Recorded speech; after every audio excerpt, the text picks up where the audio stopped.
महाराष्ट्र में शिवसेना ने एक बार फिर मंदिर पर राजनीति शुरू कर दी है। शिवसेना को महाराष्ट्र में शराब की दुकान खोलने से परहेज नहीं है, लेकिन मंदिर खोलने से परहेज है। मंदिर को लेकर राज्य में बीजेपी और शिवसेना एक बार फिर आमने सामने है। बीजेपी महाराष्ट्र में मंदिर खोलने की मांग कर रही है, लेकिन उद्धव सरकार उल्टा बीजेपी पर ही हमलावर हो गई है।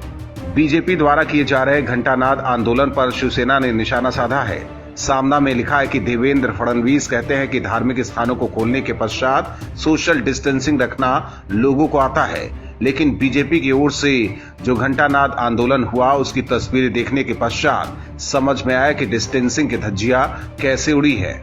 इसीलिए मंदिरों को खोलने के मामले में विरोधियों को कुछ बोलने से पहले महाराष्ट्र के हालात को समझना जरूरी है। जिस मन की शांति का उद्घोष राज्य के विरोधी दल नेता कर रहे हैं, उस मन की शांति का सही मायनों में मतलब समझ लेना चाहिए। मन की शांति का मार्ग त्याग से होकर गुजरता है। दो समय का चूल्हा जलाना ही लाखों लोगों के लिए मन की शांति होती है, और कई लोगों को राजनीतिक कुर्सी की प्राप्ति ही मन की शांति का मार्ग प्रतीत होती है। मंदिरों के ताले खोलने चाहिए, लेकिन राजनीतिक मन की शांति के लिए नहीं। पहले लोगों को जिंदा रखो, फिर आगे देखेंगे। हालांकि शिवसेना मंदिर खोलने को लेकर भले ही बीजेपी पर आरोप लगा रही है, लेकिन मंदिर को लेकर सुप्रीम कोर्ट से भी उद्धव सरकार को फटकार लग चुकी है। हालांकि इसके बाद भी महाविकास अघाड़ी सरकार हिंदू भावनाओं के साथ खिलवाड़ करने में जुटी है।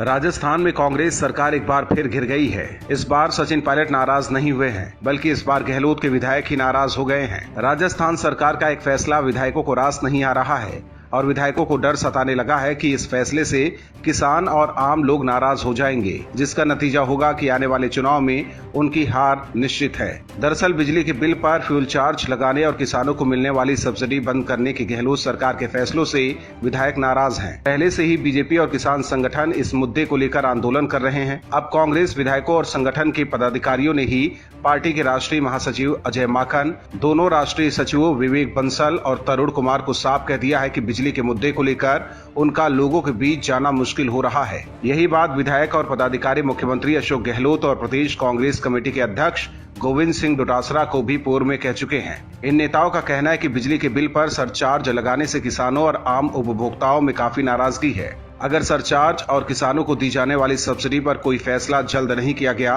तो उनका क्षेत्र में जाना मुश्किल हो जाएगा। 1 दर्जन से अधिक विधायकों और पदाधिकारियों ने ये बात सत्ता और संगठन के नेतृत्व तक पहुंचाई है। दरअसल राज्य की विद्युत वितरण कंपनियों ने पहले तो डीबीटी का बहाना बनाकर किसानों को दी जाने वाली 833 रुपए की मासिक सब्सिडी बंद कर दी और अब आम उपभोक्ताओं पर सरचार्ज लगा दिया। वहीं पायलट समर्थित कांग्रेस विधायक हेमाराम चौधरी, पीआर मीणा, मुरारी लाल मीणा और सरकार का समर्थन कर रहे निर्दलीय विधायक ओम प्रकाश हुड्डा सहित कई नेताओं ने किसानों से जुड़े बिजली के मुद्दे को लेकर नाराजगी जताई है। हालांकि राज्य की गहलोत सरकार जल्द ही किसानों और आम लोगों के हित में फैसला नहीं लेती है तो राजस्थान सरकार पर एक बार फिर संकट मंडराने लगेगा।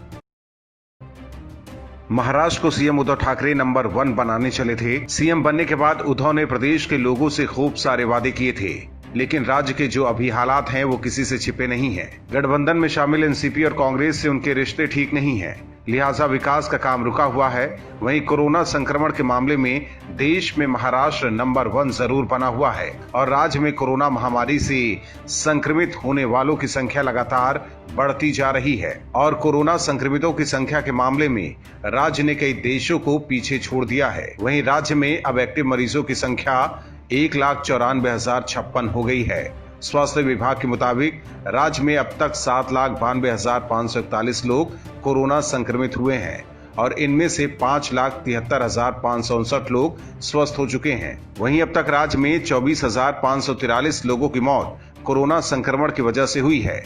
फिलहाल राज्य में रिकवरी दर 72.37% है, जबकि मृत्यु दर 3.1% है। ये दूसरे राज्य की तुलना में ज्यादा है। राज्य में उद्धव ठाकरे सरकार अभी तक कोरोना संक्रमण को नियंत्रण में करने में विफल साबित हुई है।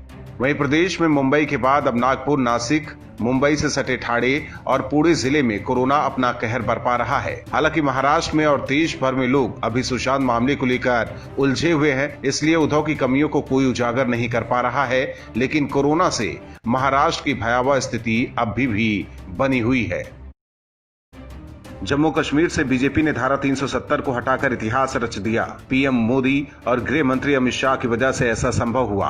बीजेपी ने अपना वादा पूरा किया, लेकिन घाटी पर पिछले कई दशक से राज करने वाले फारूक अब्दुल्ला, महबूबा मुफ्ती समेत तमाम अलगाववादी नेताओं को मोदी का ये फैसला मंजूर नहीं हुआ। राज्य की भौगोलिक संरचना में बदलाव के कारण जम्मू कश्मीर के हालात को खराब करने की भी पूरी कोशिश की गई, लेकिन एनसी और पीडीपी अपने मंसूबों में कामयाब नहीं हो सकी। कई महीनों से पीडीपी और एनसी के नेताओं को जहर उगलने से रोकने के लिए नजरबंद भी किया गया, लेकिन बाहर आते ही ये फिर से फड़फड़ाने लगे हैं। जम्मू कश्मीर के पूर्व मुख्यमंत्री फारूक अब्दुल्ला भी नजरबंद थे। हालांकि अब इनको राहत मिल गई है, लेकिन बाहर आते ही बीजेपी पर निशाना साधना शुरू कर दिया है। उन्होंने कहा है कि उनकी राष्ट्रीय सम्मेलन मई में परिसीमन आयोग से बाहर हो गई, क्योंकि भारतीय जनता पार्टी कथित तौर पर मुस्लिम बाहुल्य क्षेत्र में हिंदू प्रभुत्व बनाने और केंद्र शासित प्रदेश को धार्मिक आधार पर विभाजित करने की कोशिश कर रही है। मार्च में केंद्र ने जम्मू और कश्मीर, असम, अरुणाचल प्रदेश, मणिपुर और नागालैंड में हाल की जनगणना के आधार पर संसदीय और विधानसभा क्षेत्रों को फिर से शुरू करने के लिए आयोग का गठन किया। नेशनल कॉन्फ्रेंस ने मई में इसका विकल्प चुना। उन्होंने आरोप लगाया कि बीजेपी का एक निश्चित उद्देश्य है। ये चाहते हैं कि जम्मू और कश्मीर में एक हिंदू बहुमत उभरे और मुस्लिम बहुमत नीचे चला जाए। फारूक अब्दुल्ला ने कहा कि जब वो मुख्यमंत्री थे, जम्मू और कश्मीर के तत्कालीन राज्य की विधानसभा ने 2026 में देश के बाकी हिस्सों के साथ परिसीमन अभ्यास के लिए जाने का फैसला किया, तो केंद्र ने अचानक ये मुद्दा क्यों उठाया है? वो हमें हिंदू मुस्लिम तर्ज पर बांटना चाहते हैं और हिंदू प्रभुत्व बनाना चाहते हैं। हालांकि फारूक भले ही बीजेपी पर आरोप लगा रहे हैं, लेकिन एक वक्त था जब जम्मू कश्मीर हिंदू आबादी वाला राज्य था, लेकिन 90 के दौर में कश्मीरी पंडितों पर जो अत्याचार हुआ, उसके बाद से कश्मीर से हिंदुओं का पलायन हो गया और इसके लिए जिम्मेदार नेशनल कॉन्फ्रेंस और पीडीपी जैसे राजनीतिक दल थे। और आज जब पीएम मोदी ने कश्मीर से धारा 370 हटा दिया तो ये चिल्ला रहे हैं। महाराष्ट्र में धार्मिक स्थल नहीं खोलने को लेकर विवाद बढ़ता ही जा रहा है। उद्धव सरकार धार्मिक स्थल खोलने के पक्ष में नहीं है, जबकि बीजेपी के बाद अब असदुद्दीन ओवैसी की पार्टी AIMIM ने भी धार्मिक स्थल खोलने की वकालत की है। AIMIM ने उद्धव ठाकरे को धमकी दी है कि सरकार धार्मिक स्थल खोल दे, वरना हम अपने स्तर से खुलवा लेंगे। AIMIM सांसद इम्तियाज जलील ने धमकी भरे लहजे में कहा है कि जब सरकार सब कुछ खोल रही है तो फिर धार्मिक स्थलों से परहेज क्यों है। AIMIM 2 सितंबर से राज्य में मस्जिदों को खोलने के लिए मुहिम शुरू करने वाली है। AIMIM सांसद इम्तियाज जलील ने ठाकरे सरकार को अल्टीमेटम दिया है, अगर सरकार इस विषय पर कोई फैसला नहीं लेती है तो हम 2 तारीख से अपने अनुसार मस्जिद खोलना शुरू करेंगे। MIM नेता ने कहा कि जब राज्य में उद्योग धंधे, कारखाने, बाजार सब कुछ खोला जा रहा है, बस, ट्रेन और विमानों के जरिए आवाजाही शुरू है, ऐसे में धार्मिक स्थलों से ही कोरोना फैलेगा, ऐसा सरकार को क्यों लगता है? सरकार को राजस्व देने वाली शराब की दुकानें भी खुली हुई हैं। इम्तियाज जलील ने ट्वीट कर कहा था कि हमने सरकार द्वारा दिए गए निर्देशों का 6 महीने तक पूरी तरह से पालन किया। अब जब सब कुछ खुल रहा है तो सिर्फ धार्मिक स्थलों को बंद क्यों रखा जा रहा है? ये बिल्कुल भी सही नहीं है। इससे पहले वंचित बहुजन अघाड़ी के प्रमुख प्रकाश आंबेडकर ने भी राज्य में बंद पड़े धार्मिक स्थलों को खोलने के लिए पंढरपुर में आंदोलन किया है।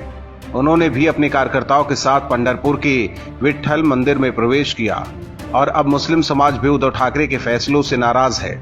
महाराष्ट्र में हिंदू पहले से ही उद्धव ठाकरे से नाराज हैं। ऐसे में प्रदेश में आने वाले दिनों में उद्धव सरकार के लिए मुश्किल होने वाली है, क्योंकि अगर मंदिर और मस्जिद नहीं खुले तो राज्य में आंदोलन हो सकता है, जिसका असर महाराष्ट्र की अघाड़ी सरकार पर आने वाले चुनाव में पड़ना तय है। Bureau report, OMH news. और भी वीडियोस देखने के लिए चैनल को सब्सक्राइब करें और बेल आइकन को दबाएं।